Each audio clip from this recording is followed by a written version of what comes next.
എല്ലാവർക്കും ഞങ്ങളുടെ പുതിയ വീഡിയോയിലേക്ക് സ്വാഗതം. എല്ലാവർക്കും സുഖമാണെന്ന് വിശ്വസിക്കുന്നു. നമ്മുടെ വീട്ടമ്മമാർ ഏറ്റവും കൂടുതൽ സ്പെൻഡ് ചെയ്യുന്ന ഒരു ഏരിയയാണ് അടുക്കള. നമ്മുടെ അടുക്കള എത്രത്തോളം വൃത്തിയായിരിക്കുന്നതോ അത്രത്തോളം പോസിറ്റീവ് ഫീലായിരിക്കും നമുക്ക് കിട്ടുന്നത്. ഈ അടുക്കളയിൽ തന്നെ ഏറ്റവും വൃത്തിയാക്കേണ്ട അല്ലെങ്കിൽ ഡെയിലി നമ്മൾ ക്ലീൻ ചെയ്യേണ്ട ഒരു ഏരിയയാണ് നമ്മുടെ വാഷ് ഏരിയ. സിങ്ക് നമ്മൾ എപ്പോഴും ക്ലീൻ ചെയ്യുന്നതാണ്. എന്നാലും നമ്മൾ ശ്രദ്ധിക്കാതെ പോകുന്ന 2-3 ഇമ്പോർട്ടൻ്റ് കാര്യങ്ങൾ നിങ്ങളുമായിട്ട് ഷെയർ ചെയ്യാനാണ് ഈ വീഡിയോയിലൂടെ ആഗ്രഹിക്കുന്നത്. നോർമലി നമ്മൾ ഭക്ഷണം കഴിച്ചിട്ട് പാത്രം സിങ്കിൽ വെള്ളം ഒഴിച്ചിടാറാണ് പതിവ്. പിന്നീട് എല്ലാ പാത്രങ്ങളും ഒരുമിച്ച് കഴുകാമെന്ന് വിചാരിച്ചിട്ട്. എന്നാൽ ഇങ്ങനെ വേസ്റ്റ് റിമൂവ് ചെയ്യാതെ പാത്രം കഴുകിയാൽ കാലക്രമേണ ഉണ്ടാകുന്ന ഒരു പ്രോബ്ലമാണ് നമ്മുടെ ഫുഡ് വേസ്റ്റ് എല്ലാം ഡ്രെയിനേജ് പൈപ്പിൽ അടിഞ്ഞുകൂടിയിട്ട് അത് കാലക്രമേണ ഒരു സ്ലറി ആയിട്ട് ഫോം ചെയ്യും. അപ്പോൾ ഇങ്ങനെ സ്ലറി ഫോം ചെയ്യുകയാണെങ്കിൽ അത് ഡ്രെയിനേജ് പൈപ്പിൽ ബ്ലോക്ക് വരുത്താൻ സാധ്യതയുണ്ട്. അപ്പൊ നമ്മൾ പാത്രം കഴുകുമ്പോൾ വെള്ളം വേസ്റ്റ് കുഴിയിലേക്ക് പോകാതെ ആ വെള്ളം ഓവർഫ്ലോ ചെയ്തിട്ട് നമ്മുടെ കിച്ചണിൽ ആ വേസ്റ്റ് വെള്ളം കിച്ചണിൽ വീഴാൻ സാധ്യതയുണ്ട്. അപ്പൊ ഇതിനൊരു സൊല്യൂഷൻ എന്താന്ന് വെച്ച് കഴിഞ്ഞാൽ നമ്മുടെ ഡ്രെയിനേജ് പൈപ്പിന് പുറത്തായിട്ടൊരു നോബ് ഉണ്ട്. നമ്മുടെ വീടിന് പുറത്തായിട്ടൊരു നോബ് ഉണ്ട്. അപ്പൊ നമുക്ക് ആ നോബ് ഓപ്പൺ ചെയ്യാൻ പറ്റും. ഇപ്പൊ നോക്കുമ്പോ ദേ ആ നോബിക്കൂടെ നമ്മൾ നോക്കുമ്പോ ദേ കുറെ സ്ലറി ഒക്കെ നമുക്ക് കാണാൻ പറ്റും. അപ്പൊ ഇങ്ങനൊരു കാര്യം എങ്ങനെ ഞങ്ങൾ അറിഞ്ഞതെന്ന് വെച്ചാൽ 2-3 ആഴ്ച മുമ്പ് ഞങ്ങൾക്കൊരു പ്രോബ്ലം ഫേസ് ചെയ്യേണ്ടി വന്നു. അതായത് ഞങ്ങളുടെ സിങ്കില് വെള്ളം കെട്ടിയിട്ട് ഞങ്ങൾക്ക് വേസ്റ്റ് വെള്ളം കിച്ചണിൽ മൊത്തം ആയിരുന്നു. അപ്പൊ അന്ന് ഞാൻ ഇതുപോലെ ഈ നോബില് ഇതുപോലെ ഒരു ബ്രഷ് എടുത്തിട്ട് സ്ലറിയൊക്കെ നന്നായിട്ട് അങ്ങോട്ട് ഇളക്കാണ് ചെയ്തത്. അപ്പൊ ഈ ബ്രഷിന് നീളമില്ലാത്തതുകൊണ്ട് ഞാൻ അതിന്റെ ഒരു കമ്പും കൊണ്ട് ആ ബ്രഷ് ഒന്ന് കെട്ടി അങ്ങനെയാണ് ഞാൻ യൂസ് ചെയ്തത്. അപ്പൊ നമ്മൾ സ്ലറി നന്നായിട്ട് ഇളക്കുകയാണെങ്കിൽ അപ്പൊ അടിഞ്ഞുകൂടിയ സ്ലറിയൊക്കെ ഒന്ന് ഇളകി കിട്ടും.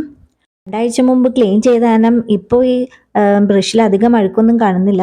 പിന്നെ നമ്മളിത് ഇളക്കി കഴിഞ്ഞിട്ട് നന്നായിട്ട് വെള്ളം തുറന്നിടുകയാണെങ്കിൽ ആ അഴുക്കുകളെല്ലാം വേസ്റ്റ് കുഴിയിലേക്ക് പൊക്കോളും.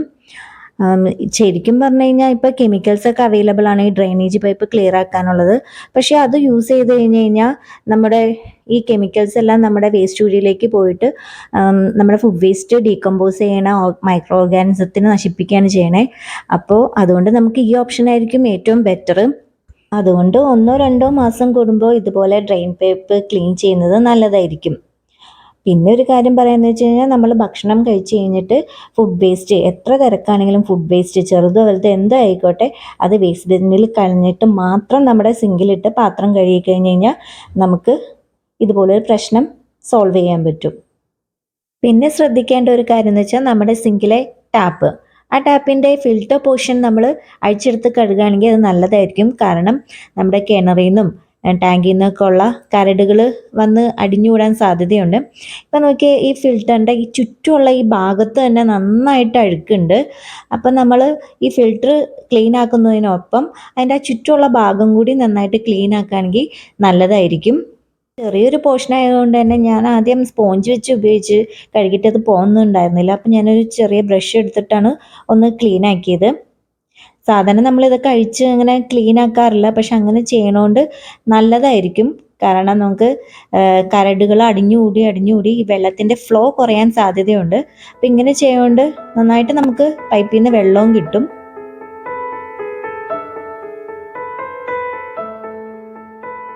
ഫിൽറ്റർ ഇടുന്നതിന് മുമ്പ് നമുക്ക് ആ പൈപ്പിൻ്റെ അകം, അതായത് ആ ത്രെഡഡ് പോർഷൻ, ഈ ഫിൽറ്റർ ഇടുന്ന ത്രെഡഡ് പോർഷനും കൂടി ക്ലീൻ ചെയ്താൽ നല്ലതായിരിക്കും.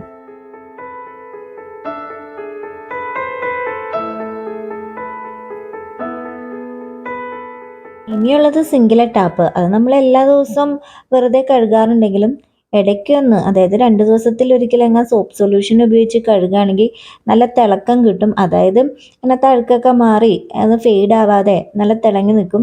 ചിലവരൊക്കെ ടൂത്ത് പേസ്റ്റോ അല്ലെങ്കിൽ ചെറുനാരങ്ങയൊക്കെ ഉപയോഗിച്ച് ഇത് കഴുകാറുണ്ട്. അങ്ങനെ കഴുകുകയാണെങ്കിൽ സ്റ്റീൽ ടാപ്പിന് നന്നായിട്ട് തിളക്കം കിട്ടുമെന്ന് പറയണേ. അപ്പോൾ 2 ദിവസത്തിനിടയ്ക്ക് ഇങ്ങനെയൊക്കെ കഴുകുന്നത് നല്ലതായിരിക്കും. ഇനി നമ്മൾ ശ്രദ്ധിക്കേണ്ട മറ്റൊരു ഏരിയയാണ് കോർണേഴ്സ്. സിങ്കിൻ്റെ ചുറ്റുപാടുള്ള കോർണേഴ്സ് അവിടെ നന്നായിട്ട് അഴുക്ക് പറ്റി പിടിച്ചിരിക്കാൻ സാധ്യതയുണ്ട്. അപ്പം നമ്മൾ ബ്രഷ് ഉപയോഗിച്ച് നന്നായിട്ട് ഉരച്ച് കഴിഞ്ഞാലാണ് അവിടുത്തെ ആ കോർണേഴ്സിൽ പറ്റി പിടിച്ചിരിക്കണ അഴുക്കൊക്കെ പോകുള്ളൂ. നമ്മൾ സാധാരണ സിങ്കിൽ ഇങ്ങനെ വെള്ളം ഒഴിച്ച് കഴുകുമ്പോൾ ഈ കോർണേഴ്സ് ഏരിയയിൽ അങ്ങനെ അഴുക്ക് പോകണമെന്നില്ല. അപ്പോൾ ഇതുപോലെ ബ്രഷ് ഉപയോഗിച്ച് നന്നായിട്ട് കഴുകണം. പിന്നെ നമ്മൾ ശ്രദ്ധിക്കേണ്ടതാണ് നമ്മുടെ വെള്ളം പോകുന്ന ഡ്രെയിൻ. ആ ഡ്രെയിനിൻ്റെ ആ ചുറ്റിനുള്ള അവിടെ നന്നായിട്ട് ഫുഡ് വേസ്റ്റ് പറ്റി പിടിച്ചിരിക്കാൻ സാധ്യതയുണ്ട്. അപ്പം നമ്മൾ അവിടെ നന്നായിട്ട് ബ്രഷ് ഉപയോഗിച്ചിട്ട് കഴുകണം. കാരണം ഫുഡ് വേസ്റ്റൊക്കെ ട്രാപ്പ് ചെയ്തിരിക്കാൻ പറ്റിയ ഒരു ഇടമാണ്. ഇതിൻ്റെ ഇടയിലൊക്കെ കയറിയിരിക്കാൻ നന്നായിട്ട് സാധ്യതയുണ്ട്. അപ്പം അവിടെ നന്നായിട്ട് കഴുകിയാലാണ് നമ്മുടെ സിങ്ക് ക്ലീനിങ് പൂർണ്ണമാവുള്ളൂ.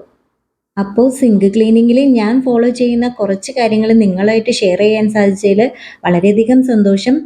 ഈ വീഡിയോ ഇഷ്ടമായെങ്കിൽ ഒന്ന് ലൈക്ക് ചെയ്യണം. അതുപോലെ ഞങ്ങളുടെ ചാനൽ ഒന്ന് സബ്സ്ക്രൈബ് ചെയ്യണം. അടുത്ത വീഡിയോയിൽ കാണും വരെ ബൈ.